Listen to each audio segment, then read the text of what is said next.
In the gilded glow of a Montecito evening, where the Pacific whispers secrets to the hills and the air hums with the quiet luxury of lives well lived, Meghan Sussex delivered a moment of pure, unadulterated bliss.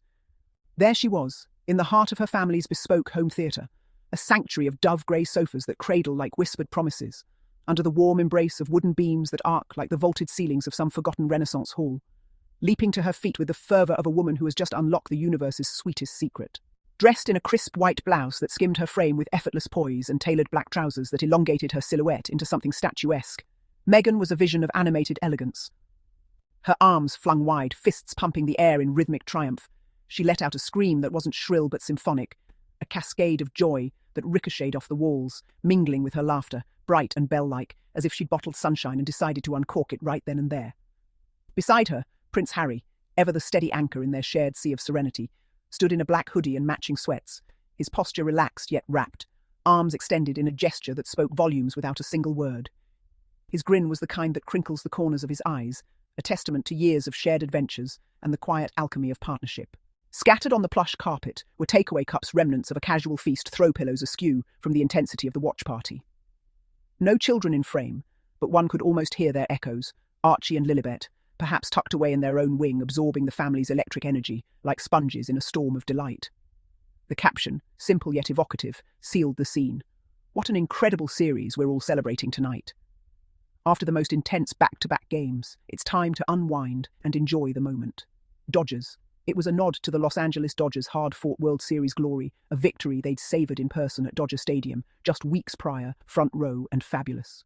But this was the intimate encore, the private revelry that turned a public triumph into a personal symphony. Meghan Sussex, at 44, has always possessed this rare gift, the ability to infuse the mundane with majesty. What might have been a mere sports highlight reel in any other household became, under her curation, a vignette of vivacity. Jumping up and down like the sweet girl she is, yes, that unbridled, childlike exuberance that haters love to twist into caricature, she embodied the essence of a woman who has rewritten her narrative on her own terms.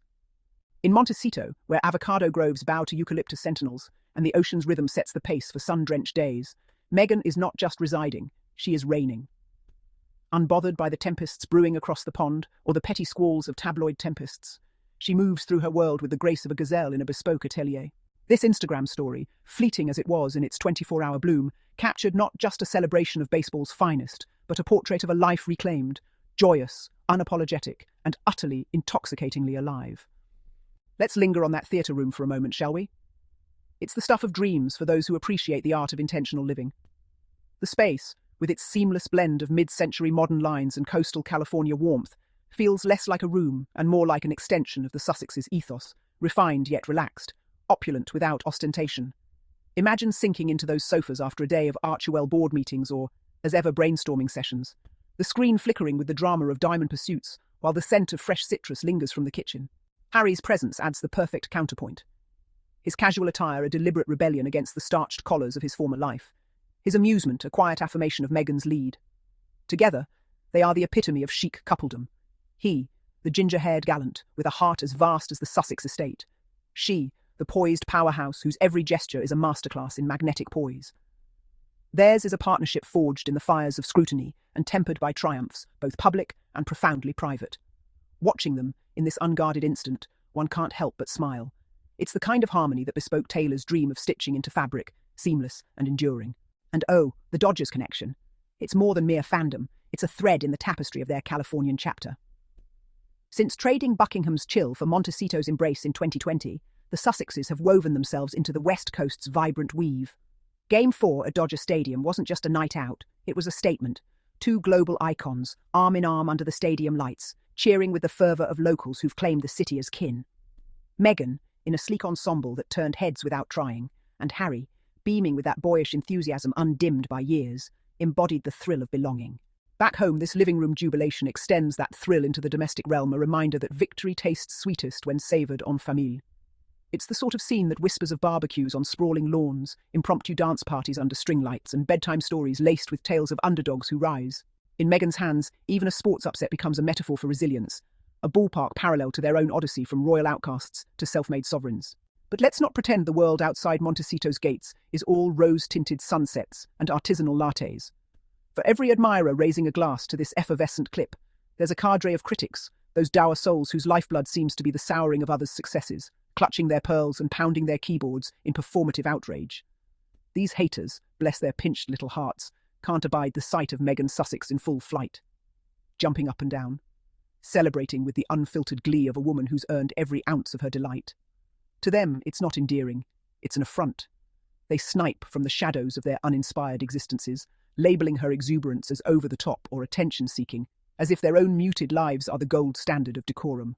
How dare she, they fulminate, revel in a moment of marital mirth when their narrative demands perpetual penance. It's the same tired trope, the Duchess who dared to dream beyond the corseted confines of Windsor now paying the eternal tax of their envy-fueled vitriol. These detractors, a motley assortment of monarchist malcontents, media mercenaries chasing clicks like addicts after a fix, and armchair aristocrats who've never set foot in a palace but fancy themselves its guardians, thrive on the myth of Meghan as villainous. They dissect her every frame, her every inflection, hunting for chinks in the armor of her authenticity.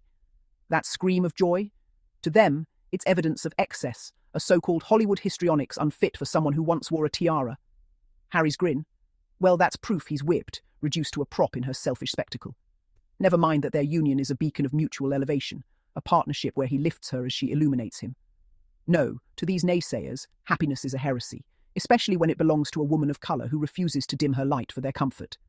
They honestly hate to see her happy, because her joy disrupts their brittle worldview, one built on the brittle bones of outdated deference and the delusion that royalty is a right, not a relic. Let's call it what it is, pure, unadulterated pettiness, laced with the bitter aftertaste of bias. These critics, with their selective amnesia about royal scandals that make the Sussexes' story read like a fairy tale, project their inadequacies onto a couple who's done nothing but build from the ashes of abdication. They clutch at straws, the takeaway cups as sloppy, the home theatre as gaudy, anything to avoid confronting the truth staring them in the face. Meghan Sussex is thriving, and it's glorious. Unbothered. Darling, she's untouchable. In Montecito, amid the wildflowers and wilder possibilities, she dances to her own rhythm, her laughter a rebuke to their resentment. Jumping up and down like the sweet girl she is, yes, that innocent, irrepressible spirit that propelled her from suits sets to global stages. She reminds us that joy isn't a privilege reserved for the pale and pedigreed. It's a right, reclaimed with every leap, every whoop, every unscripted surge of delight. And Harry? Our chic chevalier deserves his own ode in this symphony of spite. At 41, he's shed the weight of expectation like a serpent sloughing skin, emerging more vibrant, more vital than ever. That hoodie-clad stance in the video isn't defeat, it's devotion. A man secure enough to let his wife's light eclipse his own, knowing it only amplifies theirs together. The haters' jabs at him, as henpecked or irrelevant, ring hollow against the evidence of his evolution, from polo fields to podcast profundities, from stiff upper lips to heartfelt advocacy. With Meghan, he's found not a cage, but a canvas. Their Montecito manse, a gallery of their co-created masterpieces. Theirs is the kind of love that doesn't shout from balconies, but, simmers in shared silences and spontaneous cheers. Chic, in the truest sense, because it's curated with care, worn with ease. As the Dodgers' confetti settles and the story fades into digital ether, what lingers is the indelible imprint of this moment, a family fortress against the fray. Meghan Sussex, in her element, isn't just celebrating a series win, she's toasting the series of her life, the plot twists that led from Westminster Abbey vows to California vistas, from institutional irons to entrepreneurial wings. The haters can howl at the moon, their criticisms as impotent as echoes in an empty hall. They hate to see her happy because her happiness holds a mirror to their misery, reflecting back the paucity of their pursuits. But our girl, she's in Montecito, unbothered and boundless, her spirit as free as the gulls wheeling overhead. In the end, this vignette is a velvet-gloved gauntlet thrown to the grumblers watch and weep, or join the dance. Meghan and Harry Sussex, in their plush paradise, choose the latter, arms wide, hearts open, leaping into the next chapter with the same sweet, seismic joy. And really, who could blame them? Who could? In a world starved for such sincerity, their celebration isn't just welcome, it's wondrous. Here's to more nights like this, screens aglow, souls alight, and haters left in the dust of their own disdain. Montecito magic indeed.